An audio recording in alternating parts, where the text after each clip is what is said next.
President Trump has signaled some progress towards the direction of peace in Ukraine. The U.S. and its European allies are still eyeing sanctions to put pressure on Russian President Vladimir Putin if peace negotiations falter. Here's European Commission President Ursula von der Leyen over the weekend. We will continue to strengthen sanctions. We have adopted 18 packages so far, and we are advancing preparation for the 19th. This package will be forthcoming in early September. We know that sanctions are effective. We have already put Russia's immobilized assets to work for the benefit of Ukraine, and we will continue to put pressure on Russia's war economy to bring President Putin to the negotiation table.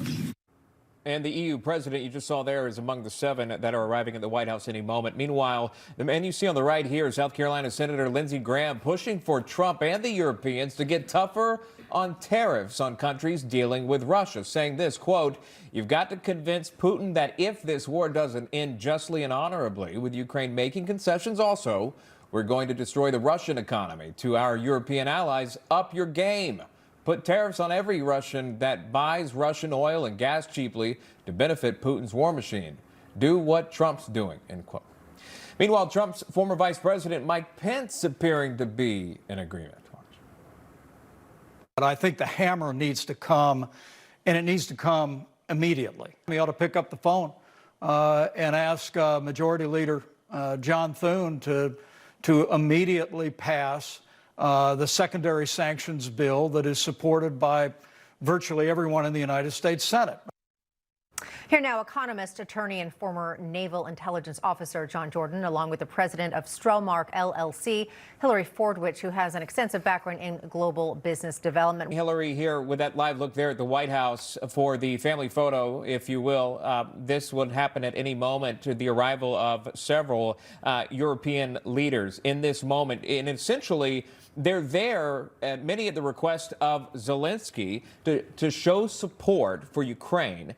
There will be a photo up, as a family photo, as it's called. It's supposed to happen at any moment. Then the multilateral meeting. We just saw the bilat with Zelensky and Trump. Now we're looking forward ahead with these European leaders. I'm curious, Hillary, of how you read this moment with these European leaders making their way to D.C. on American soil, meeting with President Trump in this moment. Well, a few things here, Sean. Pleasure to be back with you and Katrina. It really shows that the U.S. and particularly, obviously, President Trump are the center of power in the world. Everyone is coming here. And as a side note, I actually really wonder why we send $2.8 billion to the United Nations. They're supposed to do things like this.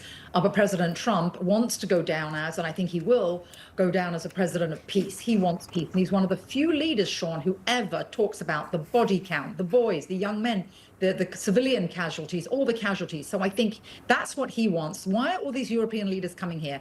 Because no one else was able to get this done, only President Trump. The sad thing, I do think, and John was very right when he talked about those 18 sanctions that the EU has already put on. Ursula von der Leyen has actually talked about putting on the 19th sanction.